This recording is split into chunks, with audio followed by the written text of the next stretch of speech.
안녕하세요. 독서전략연구소 곽동호 소장입니다. 반갑습니다. 예, 오늘은 독서기술 코칭 13번째 시간입니다. 변화를 만드는 독서에 필요한 요소, 주도성에 포함된 비전 관리와 시간 관리에 대한 내용을 함께 하겠습니다. 지난 교육 내용이죠. 변화를 만드는 독서에 필요한 요소들은 4가지입니다. 주도성, 기술, 원리, 습관. 대부분의 책들은 기술만 이야기하는 경우가 많아요. 이렇게 하면 좋습니다. 이렇게 따라 하십시오. 이렇게 하면 탁월해질 수 있습니다. 이렇게 하면 독서를 잘할 수 있습니다. 그런데 원리와 기술은 한 쌍이죠. 왜냐? 기술이 원리에서 나오거든요. 그래서 원리를 이해하게 되면 수많은 기술 중에서 헤매지 않고 필요한 기술을 선택할 수 있고 그것을 나의 스타일로 바꿀 수 있습니다. 예, 여러분들이 배우면 그렇게 할 수 있겠죠? 습관은 내가 익힌 기술을 체화시키고 내 삶 속에 융합하는 과정이라고 보시면 되겠죠. 그리고 주도성이라는 것은 주도적으로 뭔가 끌고 가는 능력이라고 보시면 되겠습니다. 오늘은 그 주도성 중에서 시간 관리와 비전 관리에 대해서 알아보겠습니다. 그러니까 쉽게 생각하시면 돼요. 내가 독서를 내 의지대로 끌고 가기 위해서 필요한 어떤 시간 관리와 비전 관리. 그죠? 자, 비전을 현실로 만드는 요소를 잠깐 살펴볼까요? 3가지 요소죠. 구체적이고 세분화된 꿈, 그리고 지속적인 자극, 간절함. 이 3가지로, 3가지의 어떤 유기적인 어떤 작동을 해야지만 내가 가졌던 꿈이 현실로 만들어질 수 있겠죠. 하나부터 이제 살펴볼까요? 구체적이고 세분화된 꿈. 아놀드 슈왈제네거죠. 아놀드 슈왈제네거는 오스트레일리아의 이민자입니다. 이민자가 이렇게 주지사가 되기는 쉬운 일이 아닙니다. 그래서 이 사람도 뭐 의도했든 의도하지 않았든 단계적으로 성장하죠. 먼저 6채미 대회에 나가가지고 우승을 합니다. 전 세계에서 유명한 대회에서 우승을 하죠. 그러고 나서 그것을 발판으로 해서 영화 배우가 되고요. 그 다음은 명문가의 케네디가의 아나운서 여자분과 결혼을 하고 그러고 나서 주지사가 되었습니다. 이게 이제 최종 목적인지는 모르겠지만 이 사람이 한 단계 한 단계 밟아왔기 때문에 주지사가 될 수 있었겠죠. 여러분들은 어떠신가요? 여러분들의 목적을 가지고 계신가요? 삶의 목적. 그리고 그 목적을 달성하기 위해서 수많은 계단과 같은 작은 목표들이 있으신가요? 그 목표가 없다면 어떻게 한 번만에 그 목적을 달성할 수 있을까요? 그래서 그 목표라는 것은 목표를 단계적으로 작성하는 거 굉장히 중요합니다. 일기장에 한번 써보시면 어떨까요? 내 인생에서 최종 목적은 이거다. 그래서 이것을 달성하기 위해서 내 장기적인 목표, 중기적인 목표, 단기적인 목표는 이렇게 선정하면 좋겠다고 쓰시면 좋을 것 같아요. 그리고 이런 목적과 목표를 선정하실 때는 공익성과 가치성과 자아실현 이 3가지 요소를 좀 고려해서 선정하시면 후회 없는 목적, 목표를 선정할 수 있을 겁니다. 자, 그리고 이런 목적이나 목표가 섰다면 이제 지속적인 자극을 통해서 그것을 유지할 수 있도록 해야 되겠죠.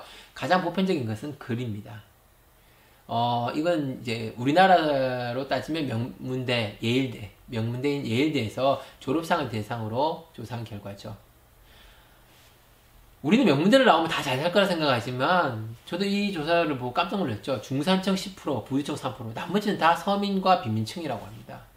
서민층과 빈민층은 구체적인 삶의 어떤 꿈이 없었죠. 그러니까 뭐 누구나 다 잘 살겠다, 부자가 되겠다, 뭐 이렇게 뭐 그런 구체적이지는 않지만 그런 어떤 추상적인 최종 목표는 가지고 있어요. 그렇지만 그 세분화된 구체적인 꿈을 가진 사람들은 소수죠.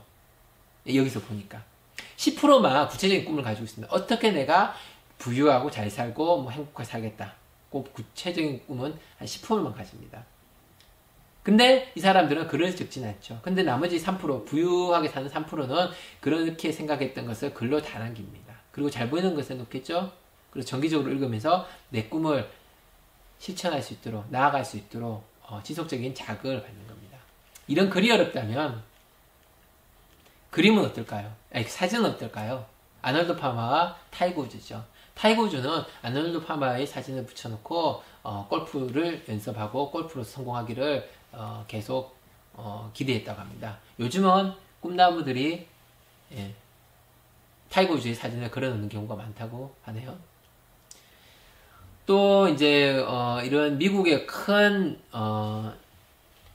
경기장을 보면서 앞으로 내가 뛸 경기장 또는 내가 저기서 선수로서 정말 경기를 하는 모습을 상상하는 것만으로도 큰 자극을 받을 수 있다고 하죠. 우리가 흔하게 보는 건 서울대죠. 서울대에서 서울대에 가겠다는 사람들, 서울 힘이 빠지거나 에너지가 떨어지거나 공부에 어떤 그런 흥미가 떨어졌을 때 서울대 가서 에너지를 다시 충전하고 나서 내가 꼭 서울대로 갈 거야 라고 하면서 정기적으로 서울대를 찾는 고등학생들이 상당히 많다고 합니다. 예, 관광을 오는 친구들도 많고요. 이렇게 자극을 받을 수도 있습니다. 세 번째로는 간절함이죠. 간절함이 있어야지만 자기가 생각했던 어떤 그런 목적을 달성할 수 있죠. 그 간절함이라는 것을 가지기가 쉽지 않습니다. 왜? 추상적이기 때문에. 그렇지만 조앤 켈 롤링이 해리포터를 쓴 조앤 켈 롤링이나 그 허각의 어떤 사례를 보면 조금 실마리를 잡을 수 있어요. 이 사람들은 부유했거나 아니면 뭔가 이렇게 풍족하지 않았죠. 해리포터의 작가 조앤 켈 롤링이 글을 쓰지 않고 그리고 허각의 노래에서 1등을 하지 않으면 어떤 삶이 돌아올까요? 궁핍하고 어렵고 끊임없이 뭔가 힘든 상황이 연속이 있을 수 있다는 그런 어떤 위기감이 있지 않았을까요? 그래서 조금 더 잘 쓰려고 노력했고 정말 마음의 혼신을 다해서 노래하려고 노력했을 거라 생각합니다. 바로 간절함이죠. 여러분들이 현실 상황에서 최악의 경험과 최악의 상황을 인식한다면 그렇게 되지 않기 위해서 노력하려고 하는 마음이 있지 않을까요? 저 또한 그렇습니다. 저도 책을 쓰고 영상을 찍고 강의를 하죠. 만약에 그게 이제 뭐 저도 좋아서 하는 거긴 하지만 그러지 않고 제가 좋아하는 뭐 노는 거에 집중한다면 일을 안 하고 그랬을 때 발생할 수 있는 문제. 예. 그걸 생각하면 그래서는 안 되겠다. 그래서 그런 최악의 상황을 가정을 하고 생각을 하기 때문에 더 간절하게 제가 더 열심히 이렇게 영상도 찍고 강의도 하고 책도 쓰는 거라고 할 수 있습니다. 여러분들은요? 간절함이 혹시 있으신가요? 간절함을 원하는 대상이 있으신가요? 예.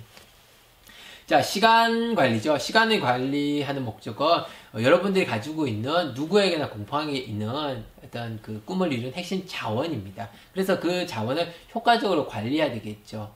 예. 그리고 이 효과적으로 관리하면서 어떻게 어디에 구체적으로 쓸 건지를 고민하는 것이 시간 관리의 목적이라고 할 수 있습니다.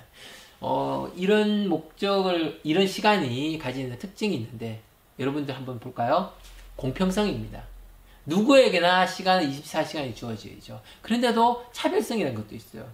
누구나 24시간이 주어지지만 사람에 따라서 그 30시간으로 쓴 사람이 있고, 누군가는 12시간으로밖에 쓰지 못한 사람이 있다는 거죠. 여러분들은 하루 24시간을 몇 시간처럼 사용하고 계신가요? 그리고 시간은 가속성이라는 게 있습니다. 시간은 나이에 비례해가지고 속도가 빨라진다고 하더라고요. 정말 그런 것 같아요. 청소년 때, 10대 정말 시간이 안 갔는데 지금은 너무 빨리 가요. 우리 부모님은 정말 세상이 얼마나 빨리 가지 참 걱정스럽다는 생각까지 들 정도니까요. 야생성이죠. 시간을 길들여서 타고 다니는 사람이 있는가 하면 맨날 그 시간 질질질 끌려다니는 사람이 있어요. 심지어는 내 시간이 어떻게 돌아가는지도 모르는 사람이 있죠. 여러분들은요? 타고 다니고 계시겠죠? 예. 그리고 한계성도 있죠. 시간은 누구에게나 한계가 있습니다. 그런데도 우리는 시간이 끝없는 마르지 않는 샘처럼 생각하는 경우가 대부분이죠. 자, 시간을 효과적으로 관리하기 위해서는 세 가지 요소가 필요하죠. 플래닝, 집중력, 피드백. 플래닝이라는 거는 뭐 특별한 어려운 게 아니죠. 여러분들이 생각하시듯이 시간 계획입니다. 내 꿈이 있죠. 앞에서 말한 비전 관리를 통해서 만들어진 꿈이 있어요. 그리고 내가 가용한 시간이 있어요. 그 두 가지를 결합시켜가지고 문서로서 아니면 뭐 사진으로서 어떤 형태로도 만들어놓은 것이 플래닝이죠. 예. 중요한 것은 이렇게 만들어놓은 것을 만들기는 만들어서 안 보이는 데 놔두는 것이 아니라 잘 보이는 데 게시하고 그것을 끊임없이 수정하는 게 중요합니다. 그리고 집중력, 시간 관리에서 집중력 굉장히 중요해요. 왜? 제한된 시간에 집중력이 없으면 그걸 1시간만 할 수 있는 거 2시간, 3시간 할 수 있겠죠. 저도 이렇게 영상을 찍으면서 집중해서 짧은 시간 내에 찍으려고 하는데 집중력이 부족한 경우에는 2번 찍고 3번 찍고 막 그 시간이 2시간이 되고 3시간이 되는 경우가 있어요. 집중력이 부족하면. 그래서 시간 관리에서 집중력이라는 건 굉장히 중요한 요소입니다. 그래서 집중력을 향상하기 위해서는 개인적인 분야, 환경적인 분야 이 두 가지를 한번 고려해 보시면 좋겠죠. 제가 한번 읽어볼까요? 해야 할 일에 대한 명확한 이유를 인식하고 그리고 가용시간 판단과 일을 마무리하지 못했을 때 불이익을 생각하며 조금 더 개인적으로 집중할 수 있는 상황이 되겠죠. 그리고 환경적으로도 방해되는 요소들을 제거하거나 그러니까 공부할 때는 TV나 라디오나 뭐 이렇게 스마트폰을 치워버리는 게 좋다는 겁니다. 그리고 적절한 긴장감을 유지할 수 있는 의자나 부드러운 조명도 좋겠죠. 의자가 너무 편하면 잠 오죠. 집중력이 떨어집니다. 너무 불편하면 그게 신경 쓰여가 또 집중을 못하니까. 그죠? 그래서 조명도 너무 밝아도 좀 이렇게 눈에 거슬리고 너무 어두워도 이렇게 불편하니까 적절한 그런 의자와 조명이 필요하겠죠. 그리고 이렇게 뭐 공부하는 학생들이 많이 활용하는 어떤 초시계 그것도 이제 집중력을 유지하는 데 도움이 됩니다. 차크차크차크 소리가 들리면 딴 생각을 하기가 좀 어렵죠. 왜? 시간이 계속 흘러간다는 것을 인지할 수 있으니까. 그리고 마지막으로 이제 피드백이죠. 이런 시간 관리에서 플래닝을 짜는 것보다 더 중요한 건 뭐다? 피드백이다. 다시 말해서 실행을 할 때 어떤 문제가 있는지를 파악하고 그 실행을 할 수 있도록 그 플랜을 끊임없이 수정하는 것이 중요하다는 겁니다. 바로 플래닝을 처음에 잘 만드는 게 중요한 게 아니다. 그 만들어진 플래닝을 수정하고 보완하는 과정에서 정말 훌륭하고 실천 가능한 그런 플래닝이 탄생한다고 할 수 있습니다. 자, 오늘의 내용이 좀 많았는데 정리를 하겠습니다. 오늘은 주도성에 대한 이야기를 했고요. 비전을 관리하는 방법은 어떻게 한다? 구체적이고 세분화된 꿈이 있어야 된다. 그리고 지속적인 자극을 받을 수 있도록 해야 된다. 그리고 간절함을 가져야 된다. 여기서 중요한 것은 뭐다? 당신의 비전을 완성하는데 독서의 영향은 무엇인지를 한번 생각해 보시는 거죠. 당신의 꿈에 독서가 어떤 역할을 하시는지를 명확하는 것이 이 강의할 때, 지금 이야기할 때 핵심이라고 보시면 되겠습니다. 두 번째는 시간 관리죠. 시간 관리 방법은 플래닝을 작성하고 집중력을 높일 수 있도록 하고 그리고 끊임없이 피드백을 하면서 플래닝을 완성하는 것입니다. 그럼 여기서 또 우리가 생각해야 될 것은 뭐다?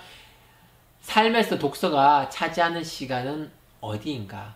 플래닝에서 독서는 어디에 어디에 위치할 것인가? 그리고 독서할 때 어떻게 집중할 것이고 그 책에 대한 선택과 그리고 기술적인 부분의 피드백을 어떻게 할 것인가를 한번 고민해 보시면 어떨까요? 예. 오늘은 좀 시간이 좀 많이 지났는데 오늘은 여기까지 할게요. 더 깊이 있고 추가적인 내용은 이제 교육 중간중간에 또 말씀드릴 수 있도록 하겠습니다. 자, 오늘은 여기까지 하고요. 다음 시간에는 변화를 만드는 독서에 필요한 요소, 바로 습관에 대해서 이야기를 나누겠습니다. 수고하셨습니다.